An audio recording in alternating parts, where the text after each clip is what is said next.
আমরা অনেকেই প্রেমে পড়ি, ভালোবাসি কাউকে নিঃস্বার্থভাবে, কিন্তু সেই মানুষটা একদিন ছেড়ে চলে যায়। ব্রোকেন রিলেশনশিপের কষ্ট যেন বুকের ভেতরে ধারালো ছুরির মতো বিঁধে থাকে। তখন মনে পড়ে রবীন্দ্রনাথের সেই লাইন, যা হারায়, যাহা চলে যায়, তাহার প্রতি মানুষ অধিক মমতা দেখায়। এই মমতাটুকুই হয়তো আমাদের ভেঙে দেয়, আবার গড়ে তোলে।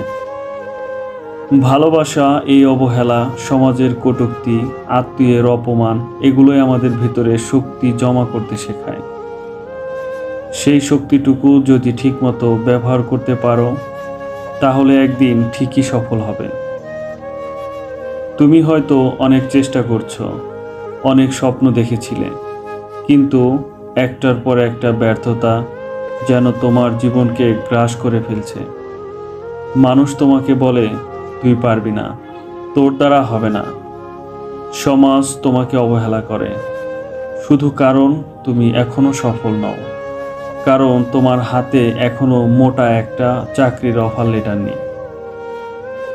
কিন্তু বন্ধুরা, ব্যর্থতা কখনো শেষ না, এটা কেবল শুরু। ডক্টর এপিজে আব্দুল কালাম একবার বলেছিলেন, if you fail, never give up, because fail means first attempt in learning. তোমার একটা পরাজয় মানে এই না যে তুমি হেরে গেছো, বরং তুমি এখনো লড়াই করার জন্য তৈরি হচ্ছ।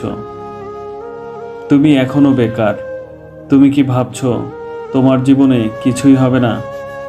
একটা কথা মনে রেখো, চাকরি না পাওয়া মানেই ব্যর্থতা নয়, বরং এটা এক নতুন যুদ্ধের নাম। তুমি নিজেকে তৈরি করো, শেখো, ঘুরে দাঁড়াও। কাজী নজরুল ইসলাম বলেছিলেন, আমি চিরবিদ্রোহী, বিদ্রোহ আমার রক্তে। এই বিদ্রোহটা যদি তোমার মধ্যে আসে, সমাজের অবহেলার বিরুদ্ধে, নিজের সীমাবদ্ধতার বিরুদ্ধে, নিজের হতাশার বিরুদ্ধে, তাহলে কেউ তোমাকে আটকাতে পারবে না। হয়তো আজ তোমার পকেটে 1 টাকাও নেই, কিন্তু তোমার মাথার ভেতর যদি থাকে 1 কোটি টাকার চিন্তা, তাহলে তুমি গরিব না। গরিব সে, যার স্বপ্ন নেই। আর তুমি যদি এখনো স্বপ্ন দেখো, তাহলে তুমি অনেক ধনী।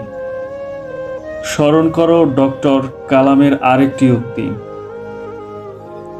Dream is not something that you see while sleeping, it is something that does not let you slip.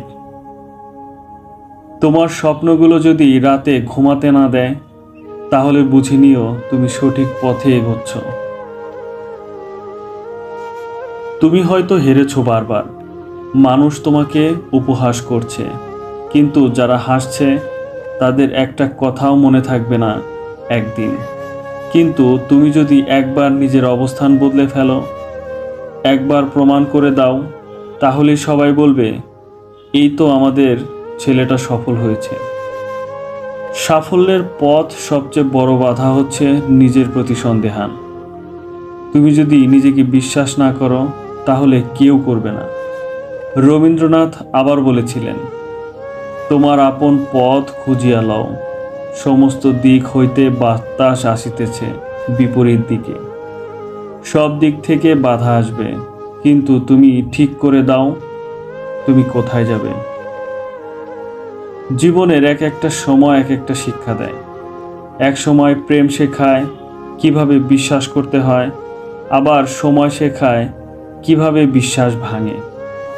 এক সময় অভাব শেখায় কিভাবে টিকে থাকতে হয়, আবার সময় শেখায় কিভাবে মাথা উঁচু করে ঘুরে দাঁড়াতে হয়।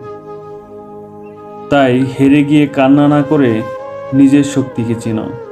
নিজের ভেতরে যে আগুনটা পুড়ছে, সেটাকে নিভিয়ে দিও না। এই আগুন দিয়েই একদিন আলো জ্বালাবে নিজের জীবনে, আর প্রমাণ করবে তোমাকে থামানো যায় না। শেষ কথাটা বলি, এই পৃথিবী তোমার কান্না বোঝে না, তারা শুধু তোমার সাফল্যের গল্প শুনতে চায়। তুমি এখন চুপচাপ পরিশ্রম করো, তারা একদিন তোমার নাম চেঁচিয়ে বলবে, ওই যে ও আমাদের মধ্যেই একজন ছিল।